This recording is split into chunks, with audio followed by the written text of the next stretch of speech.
Assalamualaikum warahmatullahi wabarakatuh. Kami dari kelompok 2. Perkenalkan nama-nama anggota kelompok kami.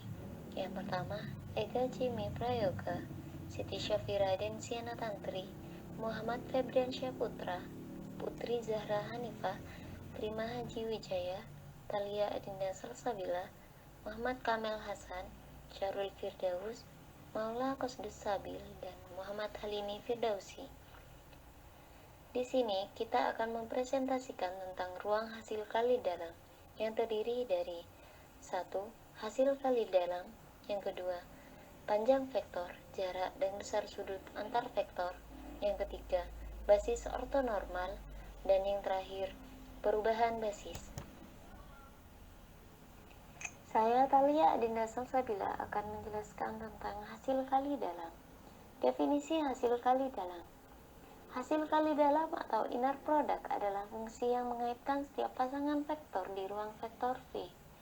Misalkan pasangan vektor U dan vektor V dinotasikan dengan pasangan vektor U dan vektor V dengan bilangan real dan memenuhi 4 aksioma, yaitu 1. Simetris, di mana pasangan vektor U dan vektor V sama dengan pasangan vektor V dan vektor U. Yang kedua, aditivitas, di mana pasangan vektor U ditambah vektor V dan vektor W sama dengan pasangan vektor U dan vektor W ditambah pasangan vektor V dan vektor W.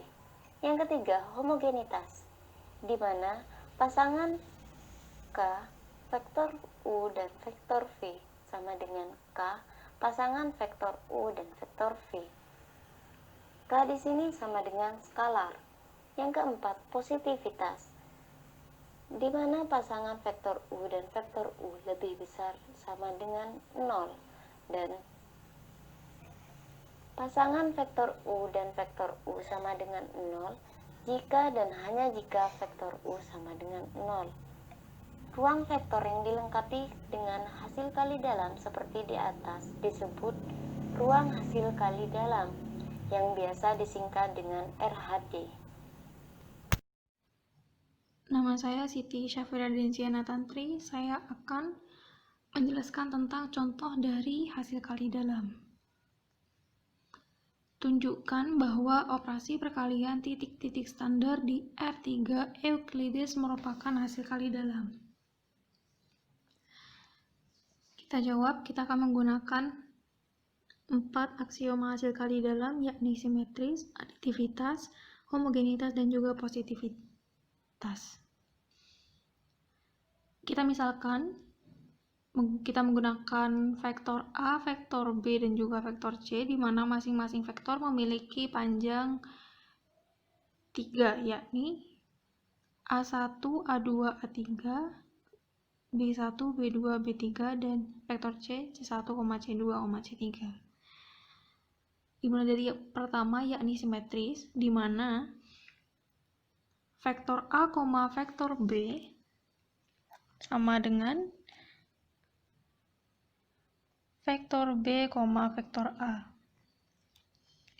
Kita masukkan nilainya.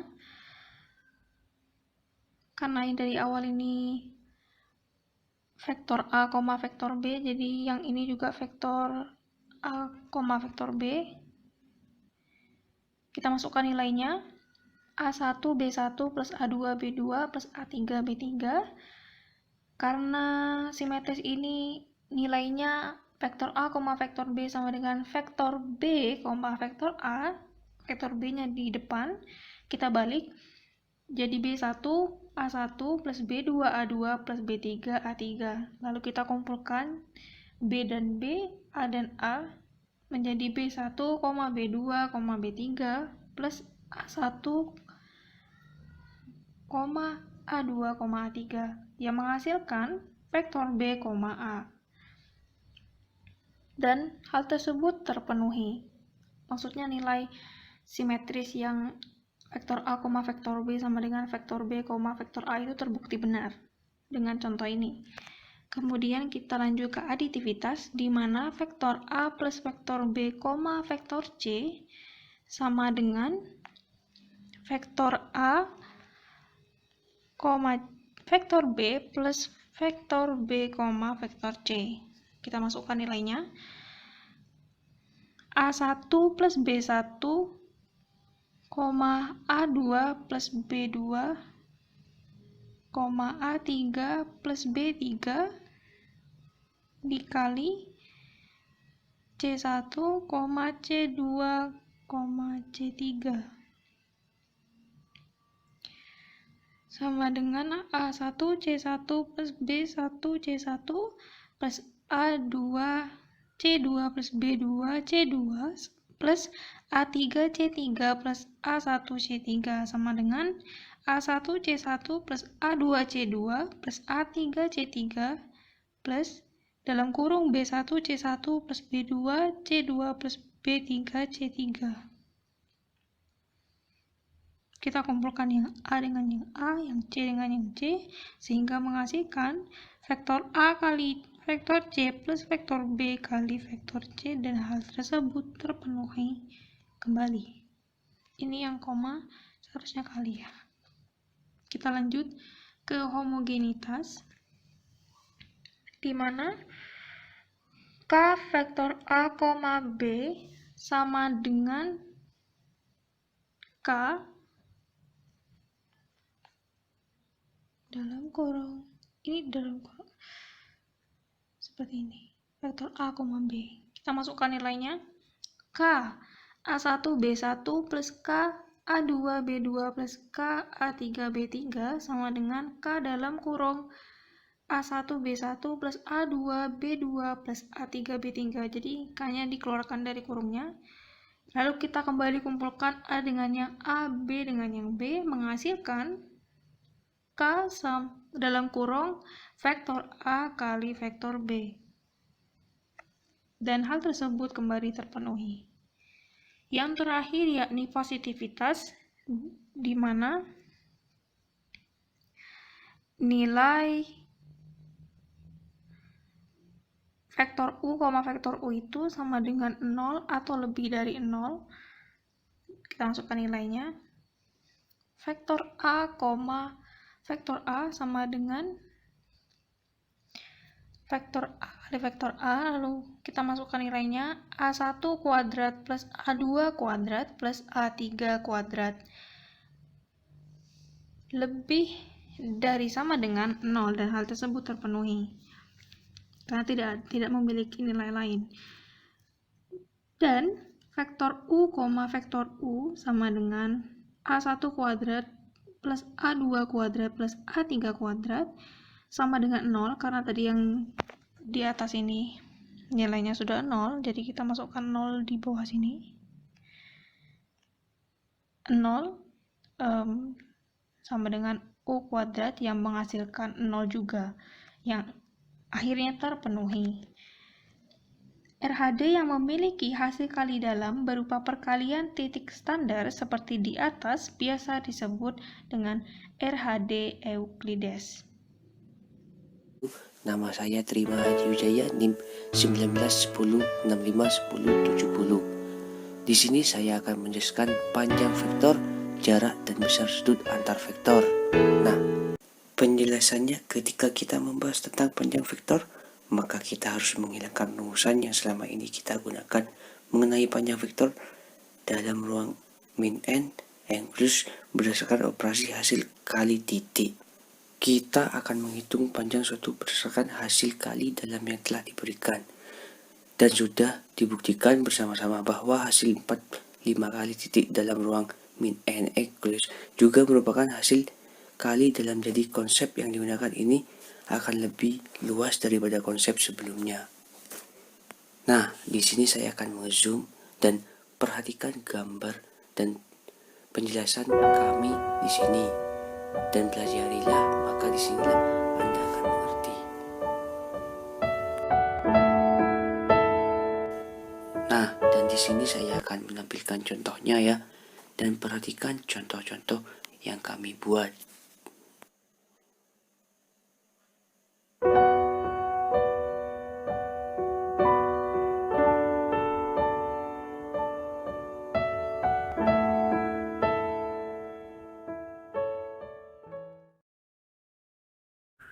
Nama saya Muhammad Halim Firdausi, NIM 1910651099 dari kelompok 2 Aljabar Linear yang menjelaskan tentang basis ortonormal.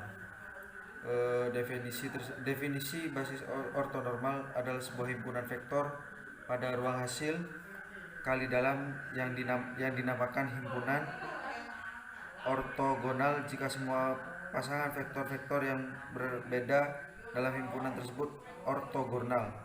Sebuah himpunan ortogonal yang setiap vektornya mempunyai norma 1 dinamakan ortonormal. Contohnya diketahui V ruang hasil kali dalam dan gradien 1, gradien 2, gradien N adalah vektor-vektor dalam V. Beberapa definisi penting. Contohnya A. H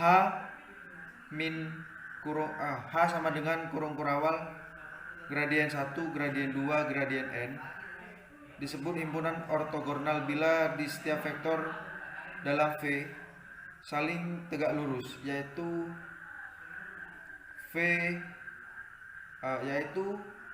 gradien I, gradien J sama dengan 0 untuk I, ketidaksamaan J, dan I, J sama dengan 1,2, N. B. G sama dengan kurung kurawal gradien 1, gradien 2, gradien N. Disebut himpunan ortonormal bila G himpunan ortogonal. Norm dari V I sama dengan 1, I sama dengan 1,2,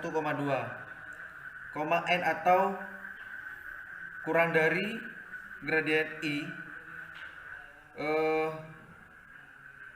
gradien I lebih dari sama dengan 1. Sekian presentasi yang dapat saya sampaikan, kurang lebihnya mohon maaf. Wassalamualaikum warahmatullahi wabarakatuh. Saya Muhammad Febriansyah Putra Nugra akan menjelaskan tentang metode Gram Scheme. Metode Gram Scheme digunakan untuk merubah suatu himpunan vektor yang bebas linier menjadi himpunan yang ortonormal. Jadi dalam hal ini disyaratkan himpunan yang ditransformasikan ke himpunan ortonormal adalah himpunan yang bebas linier.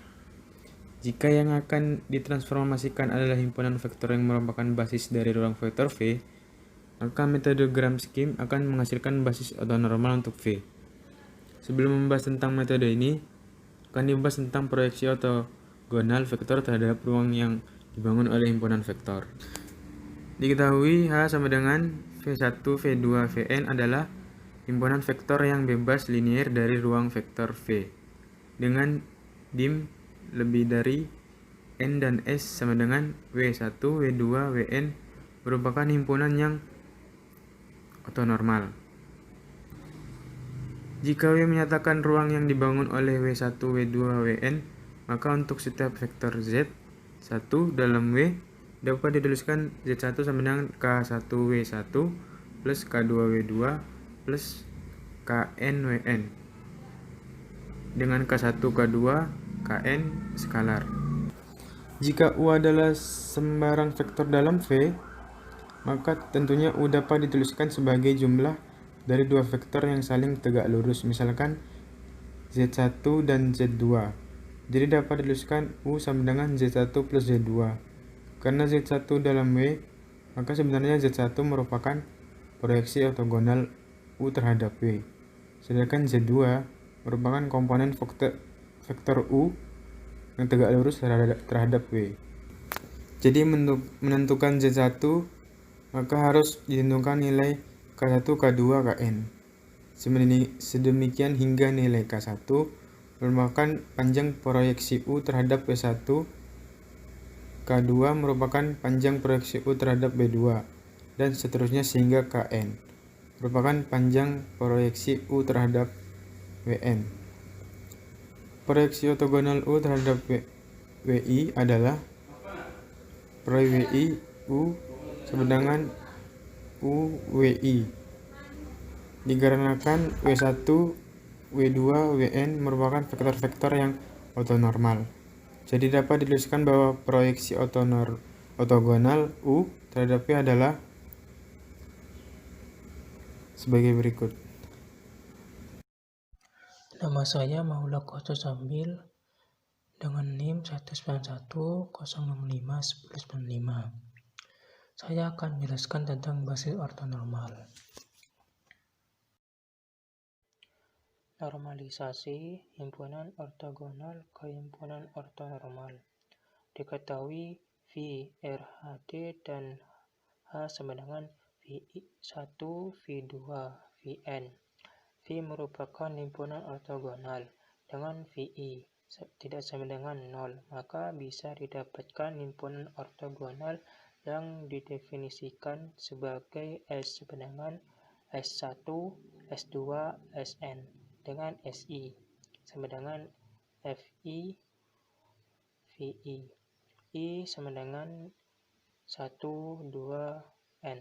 Kalau dilihat secara seksama, sebenarnya rumusan ini merupakan rumusan dari metode Gram-Schmidt yang telah mengalami reduksi, yaitu untuk nilai Roy V, F, I sama dengan 0 akibat dari V1, V2, Vn yang saling ortogonal. Proses untuk mendapatkan vektor yang ortonormal biasa disebut dengan menormalisasikan vektor. Jika DIM V sama dengan N, maka S juga merupakan basis ortonormal dari V. Contoh 6.3.2 sebagai berikut.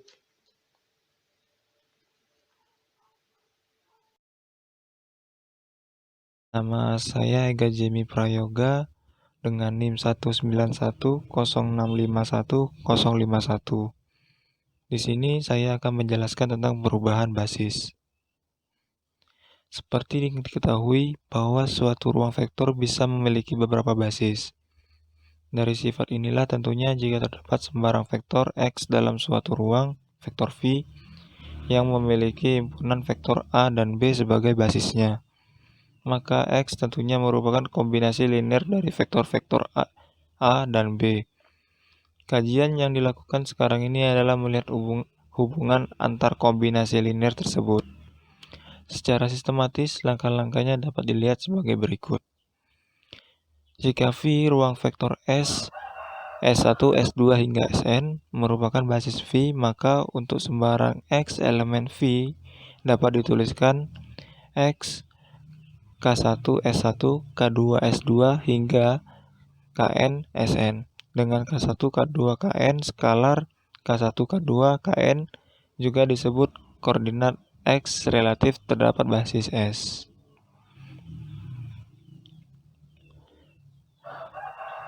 Di bawah ini adalah contoh gambar susunan yang di atas. Jika A, X1, X2, dan B, Y1, Y2 berturut-turut merupakan basis dari V, maka untuk sembarang Z elemen V, maka didapatkan ZA dan ZB. Bagaimana hubungan ZA dan ZB? Misalkan X1B terdapat himpunan A dan B, dan X2B terdapat himpunan C dan D. Dari X1B sama dengan AB didapatkan X1 sama dengan AY1 ditambah BY2. Tersebut adalah dari substitusi pertama. Dan X2B sama dengan CD didapatkan X2 sama dengan CY1 ditambah DY2. Berikut adalah substitusi kedua.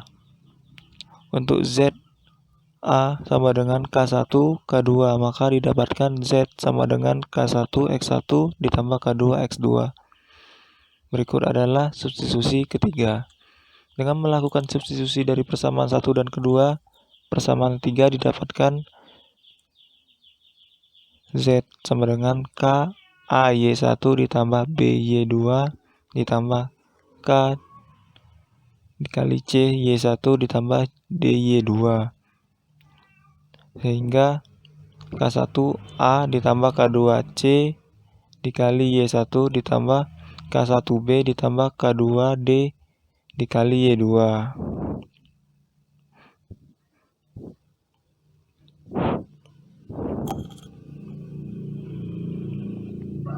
Nama saya Muhammad Kamil Hasan, NIM 1910651081. Di sini saya akan menjelaskan materi tentang hasil kali dalam perubahan basis. Kita langsung menuju ke contoh soalnya, yaitu S sama dengan V1, V2, V3 adalah sebuah basis untuk R3, di mana V1 sama dengan 121, V2 sama dengan 290, V3 sama dengan 334. Carilah vektor koordinat dan matriks koordinat dari V sama dengan 5, min 1, 9 mengarah terhadap S. Diketahui S sama dengan V1, V2, V3 adalah sebuah basis untuk R3. V1 sama dengan 121, V2 sama dengan 290, V3 sama dengan 334, V sama dengan 5, min 1, 9. Ditanya, vektor koordinat dan matriks koordinat.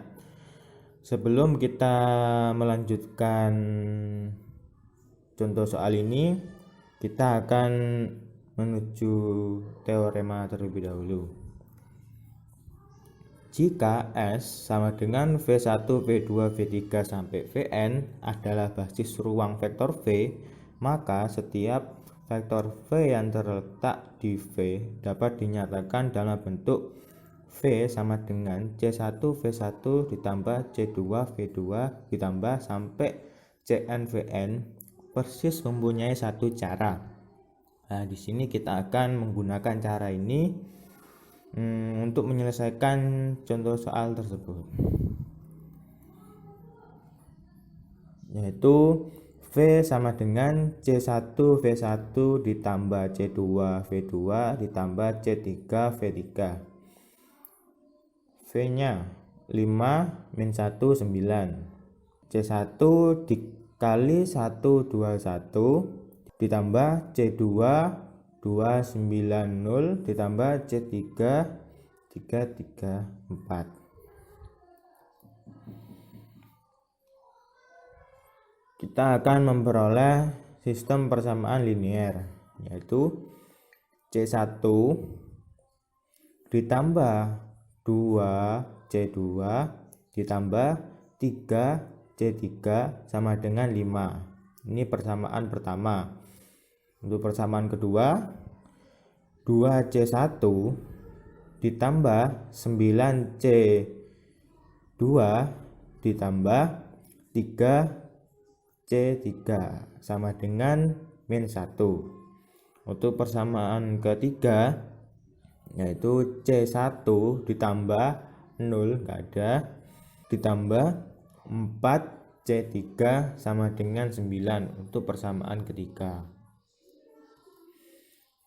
Kemudian kita akan mengeliminasi persamaan 1 dan 2. Persamaan pertama kita kali 9 karena kita akan menghilangkan C2-nya.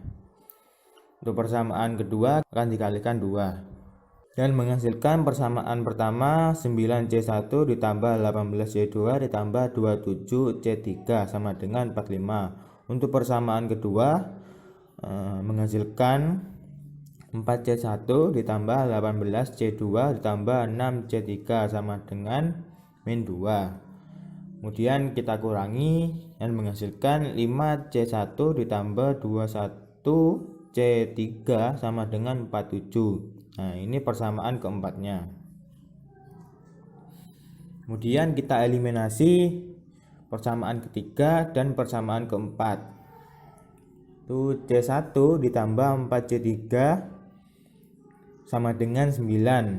Kemudian persamaan keempat 5C1 ditambah 21C3 sama dengan 47. Kita akan menghilangkan C1-nya, yaitu kita akan mengalihkannya.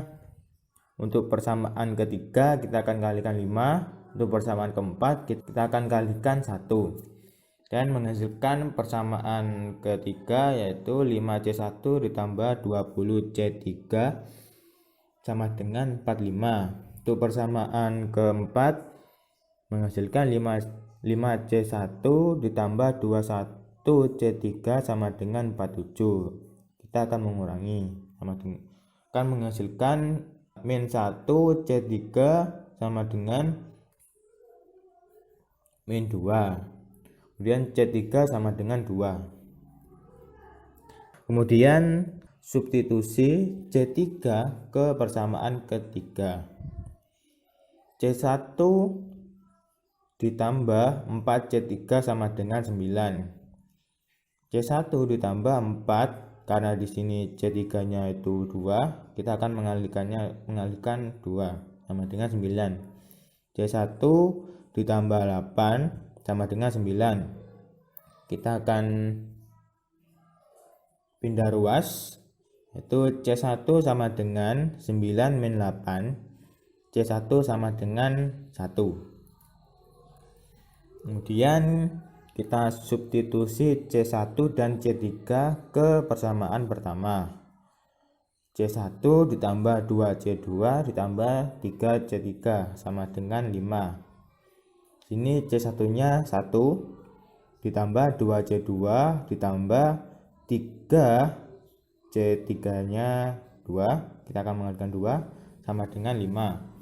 1 ditambah 2C2 ditambah 6 sama dengan 5. 2C2 plus 7 sama dengan 5. 2C2 sama dengan 5 min 7. C2 sama dengan min 2/2. C2 sama dengan min 1. Maka diperoleh C1 sama dengan 1, C2 sama dengan min 1, C3 sama dengan 2. Jadi vektor koordinatnya Vs sama dengan 1, min 1, 2, dan matriks koordinatnya Vs sama dengan 1, min 1, 2.